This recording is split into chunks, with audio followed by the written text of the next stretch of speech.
Chapter 4. The Troubles Begin. On my return, I found this letter from my father. My dear Victor, you have probably been waiting for a letter to fix the date of your return. I was at first tempted to write only a few lines to tell you when we would expect you, but that would be cruel, and I dare not do it. How would you feel if, instead of a happy welcome, you found only tears and misery? How can I tell you that what has happened? How can I cause pain to my long-absent son? I wish to prepare you for the sad news, but I know it is impossible. Even now your eye skims over the page to seek the words that will tell you the horrible story. William is dead. That sweet child whose smiles warm my heart. Victor, he has been murdered. I will not try to console you. I will simply tell you what happened.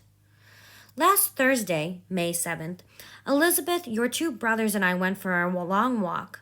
The evening was warm and calm, and we walked farther than usual. It was already dusk when we started back.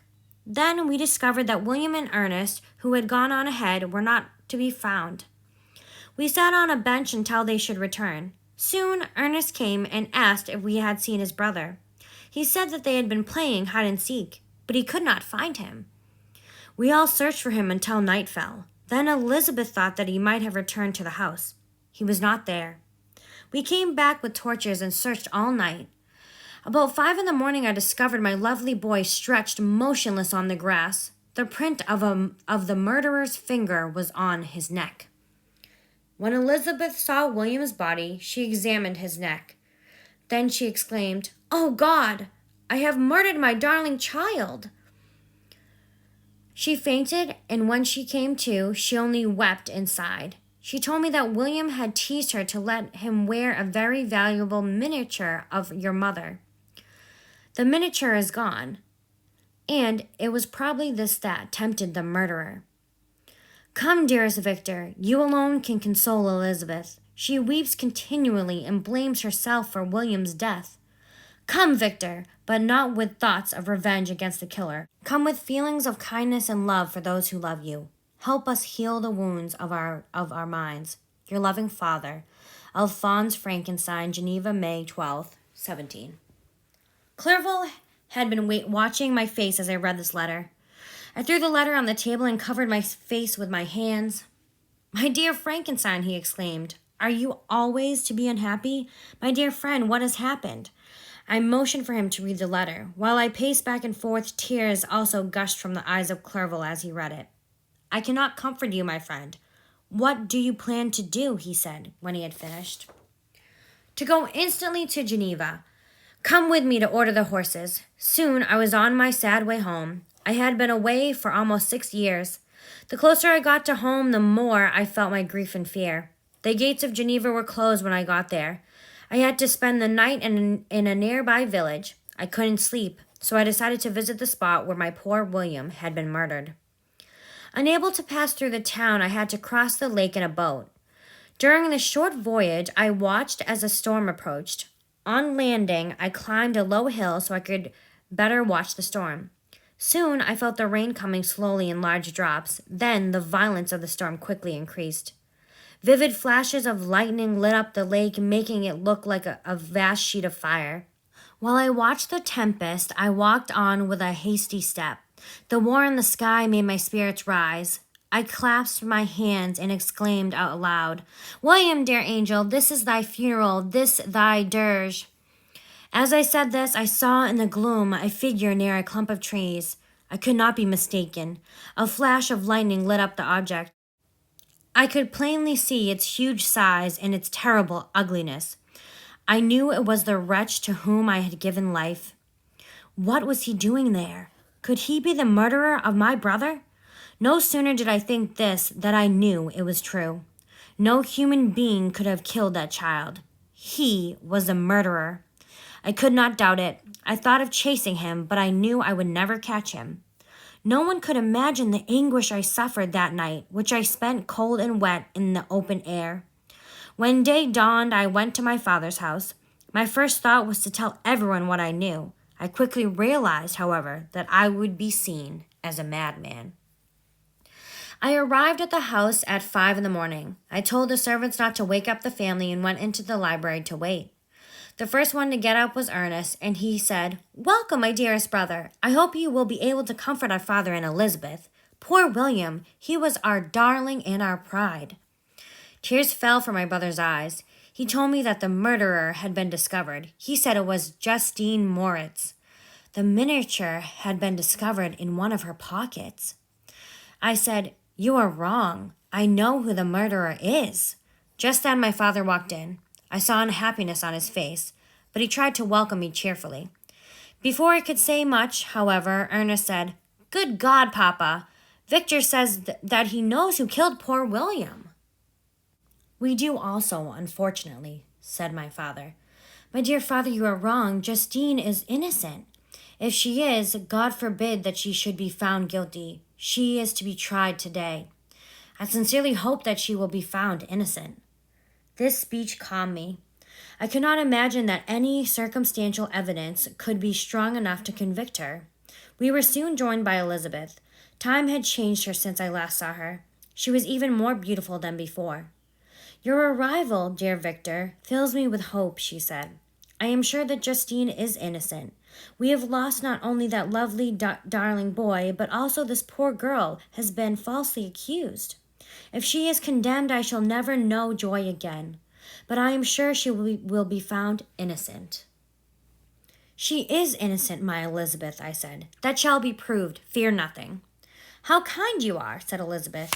"Everyone else thinks she is guilty, but I know that it is impossible." She wept. "Dearest Elizabeth," said my father, "dry your tears. If she is, as you believe, innocent, rely on the justice of our laws." We passed a few sad hours until 11 o'clock, when the trial began. Witnesses were called. Several strange facts worked against her, which might have convinced anyone who had no proof of her innocence, as I had.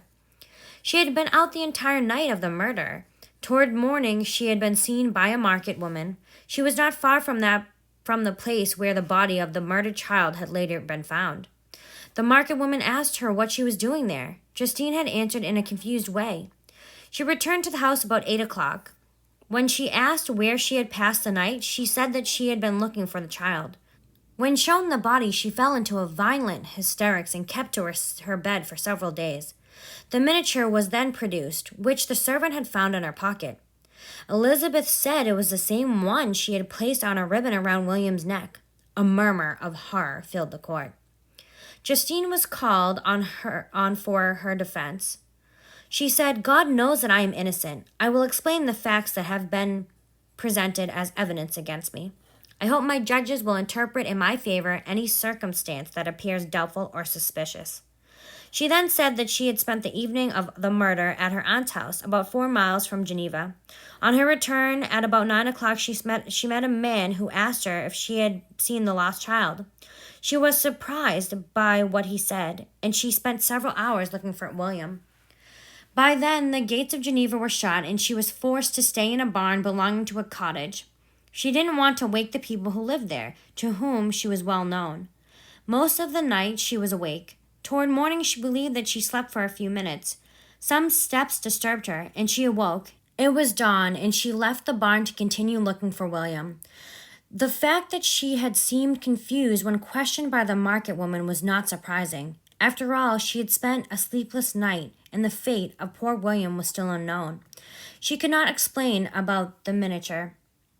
"I know," she said, "how much this one circumstance goes against me. I cannot explain how it came to be in my pocket. I believe that I have no enemy on earth. No one could be so wicked as to destroy me on a whim. Did the murderer place it there? I know of no chance he might have had to do so. Then again, why would he have stolen the miniature only to part with it so soon? I place my cause in the hands of my judges, and yet I see no room for hope. I beg to have some witnesses called who can speak about my character. If their words are not enough, then I must be condemned. Even so, I swear on my soul that I am innocent." Several witnesses who had known Justine for many years came forward. They spoke well of her, but they were not enthusiastic enough. Perhaps they were frightened by the seriousness of the crime. Elizabeth saw that these witnesses were not going to be of much help to Justine. She asked permission to address the court. I lived with the child who was murdered, she said. It may therefore be judged indecent of me to come forward on this occasion. Nevertheless, I must say what I know of Justine's character. I know the accused very well. I have lived in the same house with her. She was always the sweetest and most unselfish person. She cared for Madame Frankenstein in her last illness. Later, she took care of her own mother during a long illness. She was warmly attached to the child who was now dead. She acted toward him like a loving mother. I believe that she is completely innocent. She had no reason to do such a terrible thing.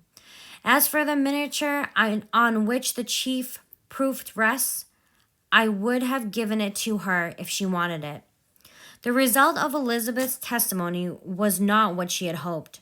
The public turned even more strongly against Justine, accusing her of the worst ingratitude. I passed the night a terrible wretchedness. In the morning I went to the court. My lips and throat were parched. I dared not ask the fatal question. The officer knew who I was, and he told me what I wanted to know. The balance had been thrown. They were all black, and Justine was condemned to death. In the morning, Justine died by hanging. I observed the deep and voiceless grief of Elizabeth. I knew that her sorrow was my doing. I watched those I loved spend vain sorrow upon the graves of William and Justine. These innocent souls were the first victims of the monster I had created.